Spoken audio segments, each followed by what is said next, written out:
hello, and welcome to another episode of TacoBytes, your daily bite of Degen, episode number 632, coming to you live from somewhere, nowhere, Warsaw, Poland. It is the end of day one of the Next Block Expo. An amazing time here in Warsaw. We then ended up going, missing the first event of the night from East Warsaw, but ended up going to the We Are Early party hosted by Olympics. Olympics is a Web3 platform that allows games to incorporate their SDK for peer-to-peer competition without the game being a middleman. And what I think is sort of cool, it allows for an AI-based and user reinforced trust model. So as games, the fairness and the ability of the players and stuff like that are able to in real time prove whether or not, or say, and other people are able to see it, whether a game's effort, time and effort is worth what they're doing, even if they're losing. And so I think that that's a really cool thing on the fact that it can take a lot of games that are just Web 2 based and simply, just with a few modifications, put them on chain, and it doesn't matter and nothing else changes. I think there's some really cool stuff there. I got to connect with the BD team and spent the night talking to them. And then they had so Tom Kappa, he is the COO of MBX, and then also helps some of the community side of Olympics here in Warsaw.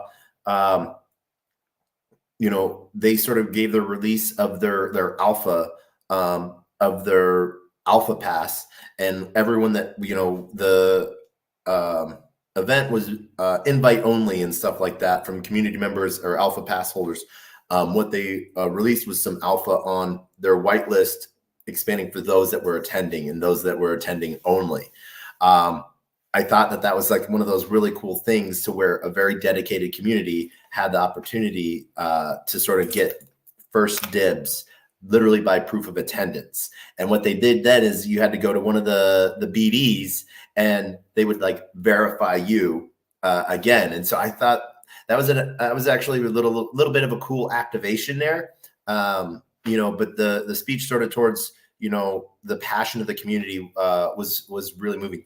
I was supposed to go to another event hosted by the birthday of High World and eCashify, and but I ended up getting into some really cool conversations and running into some of my huddle friends from Pudgy Penguins and stuff like that. And we just sort of got to talking about all sorts of cool stuff. And it was really awesome to meet you, man. We've been in a lot of places at the same time, but it seems like opposite sides of the room.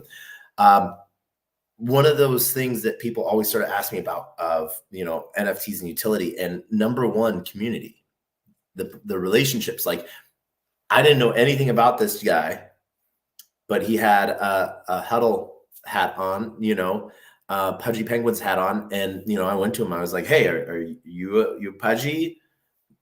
Big, little, Rog, what, and like, oh yeah, no, proof of ownership type of stuff, and then I'm like, here's my proof of ownership.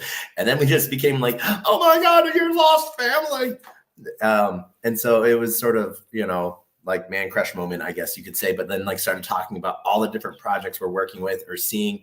And that's one of the really cool things that I enjoy out of the Pudgy Penguins community, is how many builders and doers, not just sitters, there are.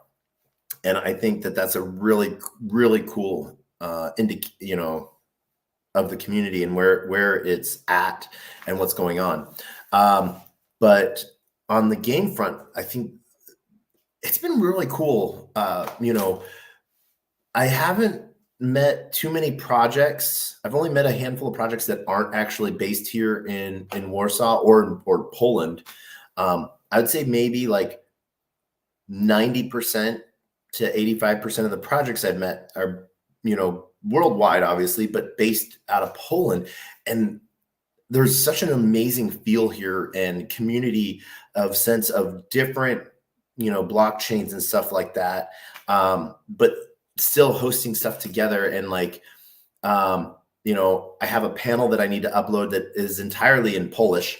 But at the same time, there was, Ethereum Foundation, ICP, Bitcoin, and Caspa, like sort of all talking on the same panel and like sharing their knowledge and their experience in like how to onboard not billion users, but like just the person next to you type of thing. And I think that that's a really important thing.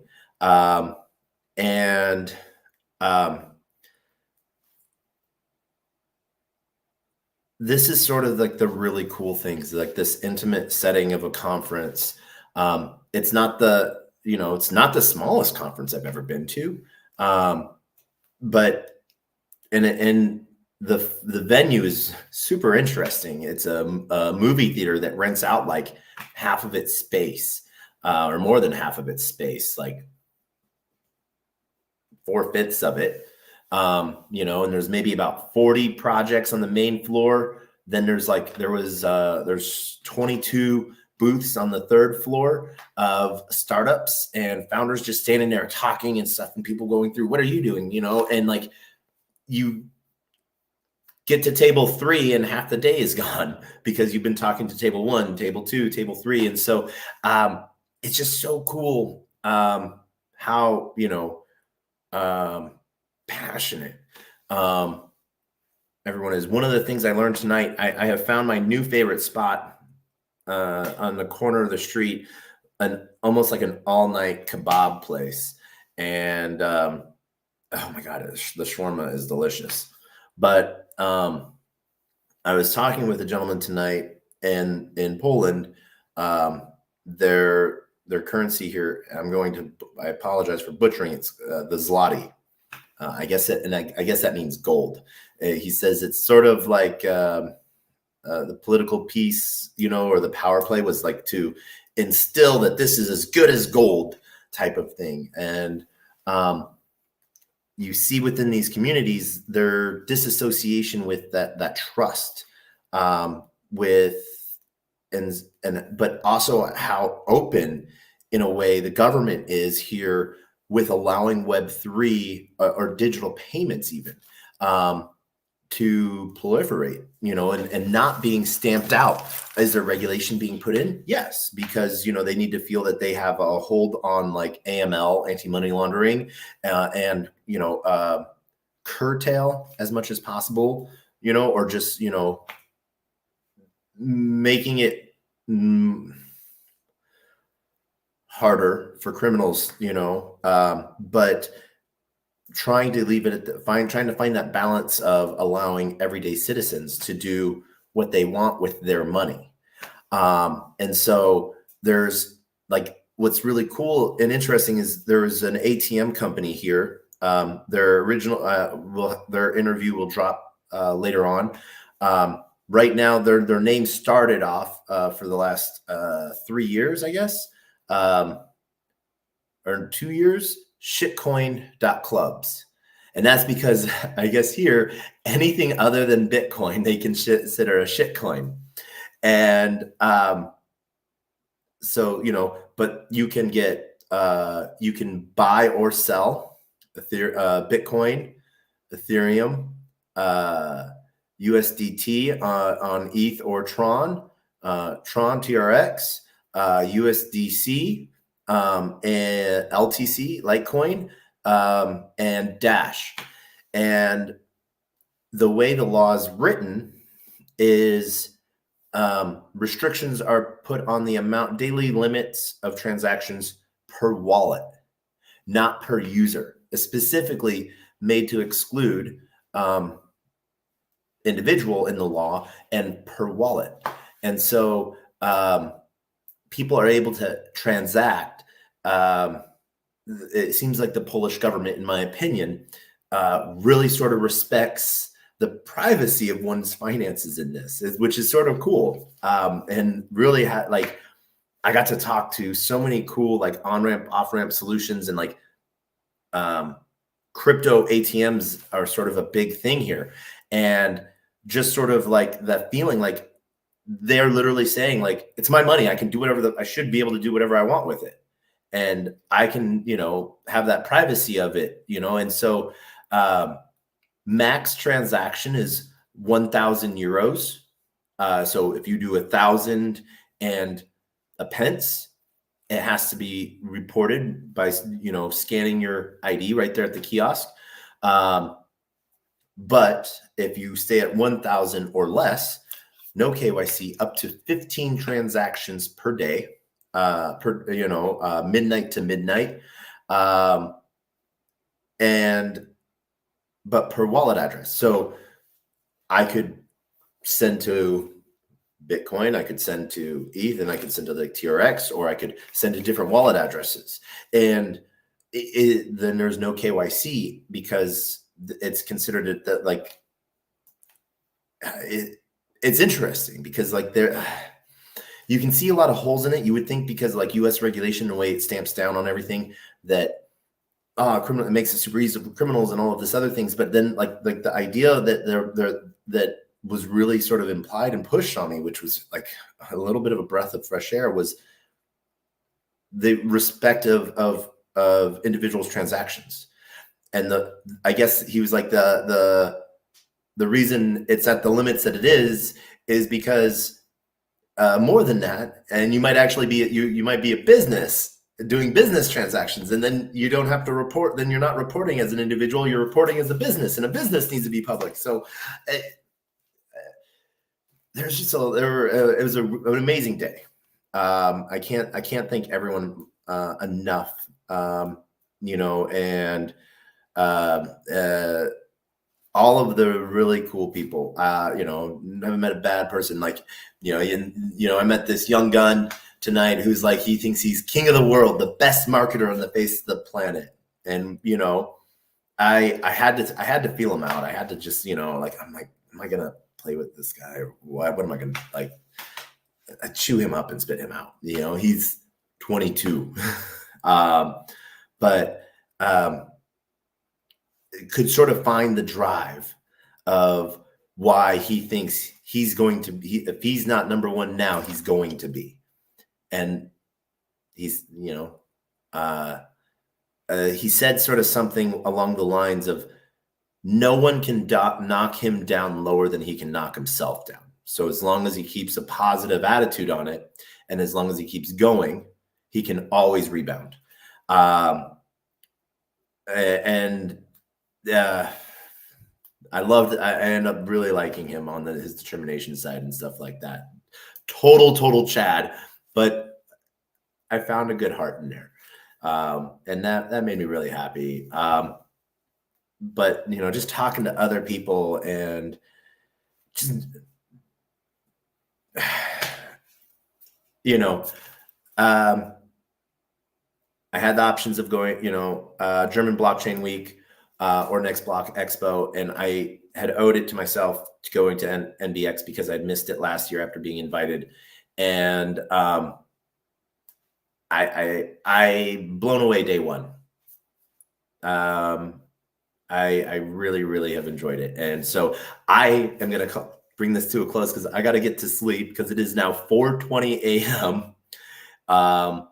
And I have to be up in 4 hours, 5 hours to get to day two. And I'm super excited for that. But there is a ton of people building cool things, and I'm just super excited about what is happening here, and the interview pieces, the conversations, and sort of answering stuff within myself, when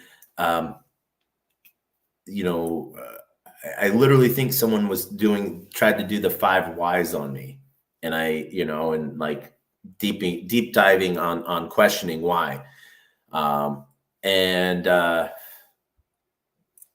amazing time. So my alpha to you, check out Olympics, see what games they currently have. Clash of Orbs is their big one right now. Huge in Europe, I guess. But what's really cool is they might have smaller numbers on the follower counts, but they're like all real people. And like I'm just, it's really freaking cool here. A huge shout out to the community leaders, the community builders that keep sort of everyone sort of glued together and like helping provide for different things. We have a hackathon, I think Friday and Saturday, and just a great time all the way around. So super excited for day 2. Some really good talks are planned, and some amazing stuff on Friday and Saturday. And I guess I might be able to be a little bit of a tourist on Saturday and see some of the cool sites. And what's everyone's offering, like, oh, I'll take you around, show you around, because everyone's surprised that I like flew in just for this conference. And then flying out, and they're like, you gotta see things, and I'll take you around, pick you up, and it's just it's a really amazing community here. So it has, for those that are in the know, it has or those who are not in the know, but those who do know, it has early Lisbon vibes, in my opinion. And I think it's really, really awesome to sort of see how Lisbon has come together as a Web3 hub and community, and how Warsaw is doing the same. I know, I guess it's pronounced like Warsaw, but Warsaw. Yeah. So an amazing time, great talking with so many people. Have some really cool interviews planned for day 2. And I hope that you guys all have a blast. And as we end, we're going to end as we end every episode the same way, with our words of wisdom and the greatest, worst knock joke on the face of the planet, because we've done this 631 times. We have to do it for the 632nd time. Why not? But our words of wisdom are always the same. A closed mouth cannot be fed, and you cannot feed a closed mouth, meaning if no one knows you're looking for opportunity, opportunity can never come a knocking. If opportunity does come a knocking and no one answers, it's going to keep on walking. And with that, I want to thank everyone for joining us. Huge shout out and heart and love to Liam. And we will see you all on the flip side. And as always, we get to end with the greatest, worst knock on the face of the planet. And that is, are you ready for it? Knock. Who's there?